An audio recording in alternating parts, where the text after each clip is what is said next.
तेहें अब पढ़ा बो अनोल्हे देलांग रुआर दुलार अतु ओड़ा। अनोल्हे हुयुग कना आदित्य मित्र सान्ताली।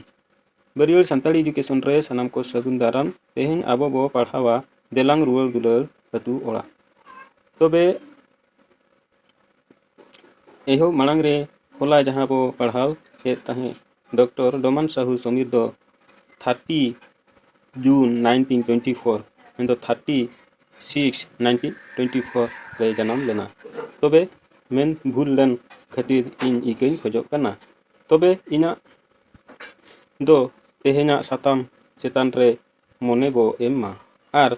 इना पढ़ाव पे कुसिया खान लाइक शेयर सब्सक्राइब कमेंट और बेल घंटी हूँ बताए ताबन पे इना खान दो इना लेटेस्ट वीडियो जो खन मांग रे पे नेल दाड़ेया। आदो बांग बिलम कते देबन एहब ले आबो नितो पुइलु रे अनोल्हे हा उपरुम बन नेला। मानोतान आदित्य मित्र सान्ताली तिकिना जन्म दो इरल मोणे गे आरेसाय बागे पे मेन दो इरल महित दो हुयुग कना इरल महित और मे गे आरेसाय बागे तुर हितरे बिहार रेना गोड़ा जिल्ला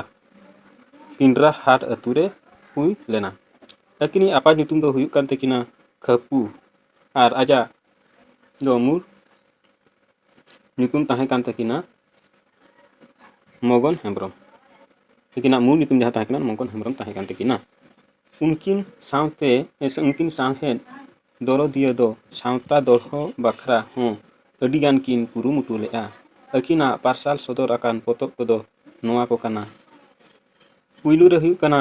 मानोतान ठोकर बापा। ओना मानोतान ठोकर बापा दो हुयुग काना जीवन चुरित। इना तायम हुयुग काना मारांग मानुआ ओना दो हुयुग काना खंडो काव्य बा इना परे पे रे तेसार रे हुयुग काना गोसो बाहा ओना दो अनोल्हे काना। इना तायम पुना रे हुयुग काना न्यूत आर मार्शल ओना दो कहानी काना। और इना तायम हुयुग काना अकिल मार्शल ओना अकिल मार्शल नोआ दो गंके बाबूलाल मुर्मू सावकिन ओल आकादा। तबे अब नोआ पढ़ा मारे तिनक गान कुठिन अड़े रना मेनेद बन पढ़ा आंजम लगे। मिद दो हुयुग काना नीरा नीरा दो हुयुग काना सरीगे होयगे और सोहाना सोहाना रना मेनेद हुयुग काना चोरोका चेहरा हा। इना तायम आबाद हुयुग काना आबाद रना मेनेद हुयुग काना बुनुस्ती थई गदी बा गिराबास। इना तायम हुयुग काना अबुल अबुल रिया मेनेद हुयुग काना हरियौ। इना तायम हुयुग काना सुहिया माने दो सरिया सगुना। इना तायम बसुत बसुत हुयुग काना प्रमाण सखी। तबे आदो बांग बिलम कते नितो अनोल्हे बन पढ़ा लगे। अनोल्हे हुयुग काना देलांग रुआर दुलार अतु ओड़ा आदित्य मित्र सान्ताली। देलांग रुआर दुलार अतु ओड़ा सापड़ा वालांग मासे देलांग सजाव वाला। नोडे जेलोग काना जे देलांग रुआर दुलार अतु ओड़ा सजाव वालांग आलांग मासे सापड़ा वाला। आदो नोडे जहाँ आदित्य मित्र अनोलिया ले लकाते उनकिन दो बार किन तिरी पुरुष कथा कना किन बाजार नजार के पहिल सेदाय रना जहाँ अकाल अमल रे कथा रे उनको दो बाजार जेते बेले जमा नुआ ते आनाट हुई लेना दो बाजार सेन को लहा लेना। तो ओंडे सेन काते ना उनको बाजार को ताहे गिरबास लेना। तो ओंडे खन के ना उनी अनोलिया ले आए होचे आज बांगा देलांग रुआर दुलार अतु ओड़ा सापड़ा वालांग नासे देलांग सजावलांग जहाँ अतु ओड़ा रे जहाँ नासावाकान दासावाकान जहाँ ओना दोहड़ाते सजाव जोगा हुआ ओना कथा ना मेने एदा। देला एदाय हनी देला देला रस्के रासा ओंडे अतुई लगी गौज एदाय उनी दिलय दिलय नावा मार्शल चापे लगी। तो जहाँ अतु दिसम हा अनोलिया हा मोनेते होहोआय कना जे अतु गौज देला देला रस्के रासा ओंडे अतुई लगी गौज एदाय उनी दिलय दिलय। तो जहाँ अतु रना अरी चली अतु दिसम जहाँ लका रारित मेना ओना को जतो जेमन अनोलिया हा लई लकाते जे अतु दिसम खने होहोय देला गदु दिया ओना कथा नोडे होटेल कना। सापड़ा वालांग मासे देलांग सजावा देलांग रुआर दुलार अतु ओड़ा जहाँ अतु दिसम रना जहाँ दासावाकान नासावाकान जिनिस को दोलहाते आरो सजावालांग मनते ना अनोलिया संदेश मेना। अतु कुल्ही नीरा nisun akan banuk kowa enej akhड़ा kore sereny alang anggenen cheda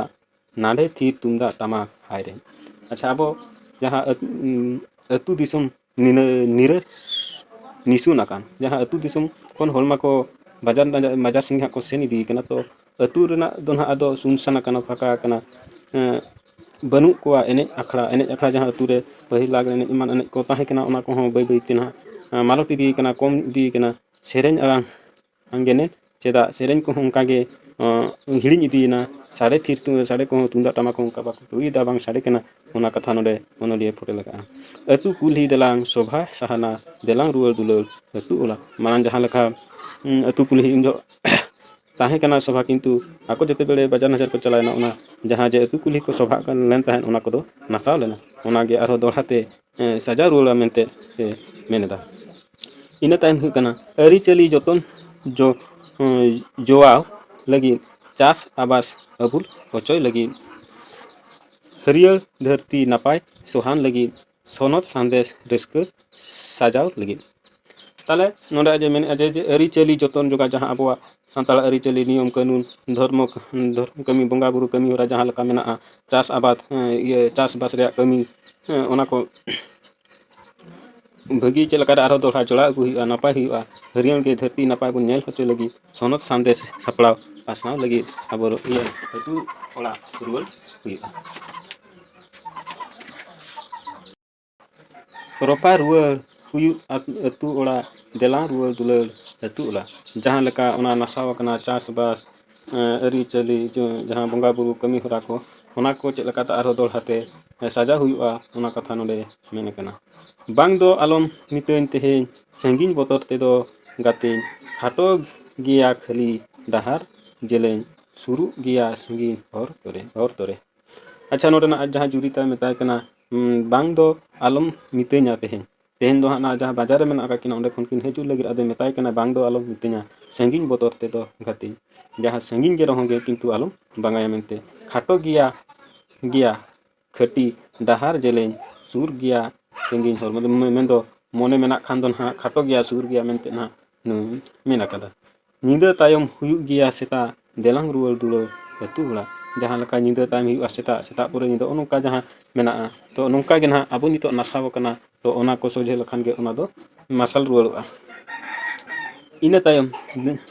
ताहे कना सावता बागान तीना नापाय ओना जेलेन दिसे कना नितो ओड़ा दुवर चिकन पिंड सानाम ना दासाव काते चाबायेन नितो चेन माने ताहे काना सावता गाबान तीना नापाय ओना जेलेन दिसे कना नितो जहां तीना नापाय ताहे कना नि ओना नितो ओंडे किन सेन काते किन दिसे रुवल का ओड़ा दुवर को कलका चिकन पिंड ताहे कना ओना को जतो नासाव चाबा कना तो ओड़ा रे जहां रूप रंग ओना हो बोतल चाबा कान तेना नुकिना नुका ओनलिए अडी दुख ना आटकार का ओना कथा नोडे सदरक कना निसुन चाबा सावता अरी चेदा देला रुवल दुलो अतु ओला जहां अबो सावता अरी नियम कानून मेना ओना को जतो नासा कना तो ओना को बांचाव लगी ते अतु दिसम दो रुवल हुयु गया ओना कथा नोडे पढ़ाव कना रोफा रुवल अलांग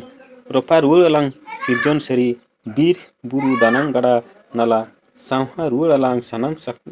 नाखा पासना तोबे सोहान बाहा आदो नोंका रोफा रुवल अलांग सिरजन सरी जहां लका सिरजन मेना ओना रोफा रुवल हुयुआ बीर बुरु दानांग गड़ा ना जतो साजा रुवल हुयुआ सावहा रुवल अलांग सानाम नाका जहां असुविधा को मेना ओना को जतो सावहा रुवल हुयुआ पासना तोबे सोहान आदो रिलामाला उनका चेलका नेल होचो हुयुआ ओना कथा की मेन होचोया नुआ बछर तेहेन दो लांग सुहिया देलांग रुवल दुलल अतु ओड़ा आदो निया वर्ष आदो किन सुहिया किन माने किन ठौकर ठीक का किन रुवल किया अतु ओड़ाते Homer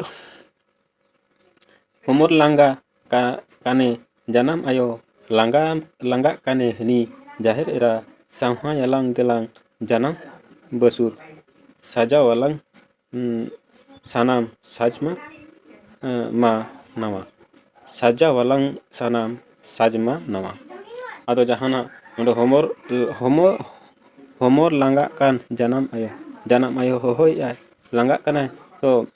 langga kane hani jaher era jahan abon ha bunga tabon menaya ni babur unku ko langgak kana ko sauha yalang delang sanam basu jaha jeto lekan jaha osibda anak ko mena anak ko sauha tege huyu'a saja walang sanam sajma nawa sohor sobhate tehen dulur dolang bagi ya delang ruwal dulur atu ola jaha sohor bajar kan bajar kondo tehen dolang bajar dolang bagi ya te atu ola telang ruwal tobe noa onol herna disu kana jemti abuak miteng kata mena Pondit Raghunath Murmu je jeti dhorom tolo molo gujuk leka nyelo jete tedo jiwi jeti dobon dohoya jati bo bereda dhorom bo dohoya ona tege jiwi jati dobon dohoya noa kata do akina ono he sala kati segai mena to noa kata gena chet leka nasab kana ona ko kin banchawa ona hisab te noa kata do nyela ar ado tehen do ado rigan bang parhaw kate nende gebon muceta ar jahan ko noa channel pe nyela kan tabona pe kusiak kana bape kusiak roh itu comment tabon pe tobe ma tehen do nine ge parhaw kate bon muceta tobe gapa do next bon parhaw na noa onol herena khato kukili lene ona pe anjom lekhan ar algate bes ठीक ना पे ठोकर रुआ दाड़ेया ओका दो चेत kana tobe ma tehen bang bilong kate bidai